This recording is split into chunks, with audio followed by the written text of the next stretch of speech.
Hello food lovers, welcome to జైసా Telugu channel. ఈరోజు మన రెసిపీ వచ్చేసి ప్లేన్ దోశ. దోశ మందంగా రాకుండా పల్సగా క్రిస్పీగా ఉంటే భలే ఉంటుంది కదా. అయితే దోశలు పల్సగా కరకరలాడుతూ రావాలంటే మాత్రం పిండిని ఏ విధంగా ప్రిపేర్ చేసుకోవాలనో ఈ వీడియోలో చూసేద్దాం.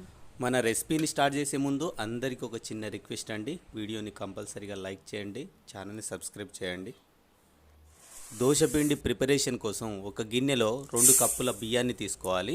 అవైలబుల్లో ఉంటే మాత్రం రేషన్ బియ్యాన్ని యూజ్ చేయండి, లేదంటే మాత్రం మనం రెగ్యులర్గా యూజ్ చేసుకునే బియ్యాన్ని కూడా యూజ్ చేయొచ్చు. 2 కప్పుల బియ్యానికి 1 కప్పు మినపగుండుని యాడ్ చేసుకోండి. 1/4 కప్పు పెసరపప్పును కూడా యాడ్ చేసుకోవచ్చు, ఇది ఆప్షన్ మాత్రమే, వద్దనుకుంటే మాత్రం స్కిప్ చేయొచ్చు. 1/4 కప్పు పచ్చిశనగపప్పుని, 1/2 టీ స్పూన్ మెంతుల్ని యాడ్ చేసుకొని కలుపుకోవాలి.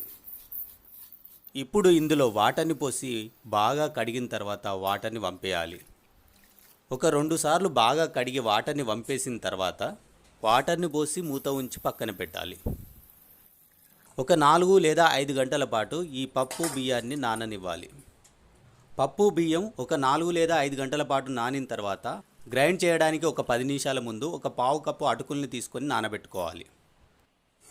ఇప్పుడు మనం నానబెట్టిన పప్పు బియ్యం నుండి వాటర్ని పారబోయాలి.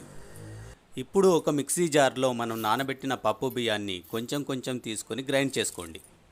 పప్పు బియ్యంతో పాటుగా మనం నానబెట్టిన అటుకులను కూడా ఇందులో కలిపి గ్రైండ్ చేసుకోవాలి. కొన్ని వాటర్ని యాడ్ చేసుకొని పిండిని బాగా మెత్తగా గ్రైండ్ చేసుకోవాలి. గ్రైండ్ చేసిన పిండినంతా కూడా ఒక గిన్నెలో తీసుకోండి.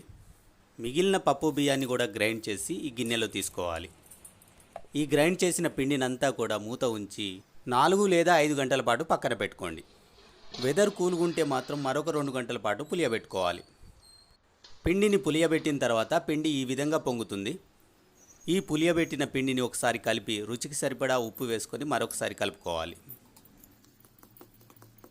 ఇప్పుడు ఒక దోశ ప్యాన్ని స్టవ్ మీద ఉంచి ప్యాన్ వేడయ్యాక కొంచెం పిండిని ప్యాన్ మీద వేసి ఈ వీడియోలో చూపించిన విధంగా స్ప్రెడ్ చేసుకోవాలి. ఈ దోశపై 1 లేదా 2 టేబుల్ టీ స్పూన్ల ఆయిల్ కానీ నెయ్యి కానీ వేసుకోవాలి. దోశల్ని ఎప్పుడైనా కూడా స్టవ్ని హై ఫ్లేమ్లో ఉంచి కుక్ చేసుకుంటే చాలా బాగా వస్తాయి.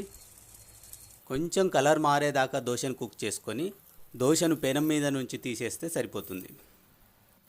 ఇప్పుడు మన పర్ఫెక్ట్ క్రిస్పీ దోశ రెడీ.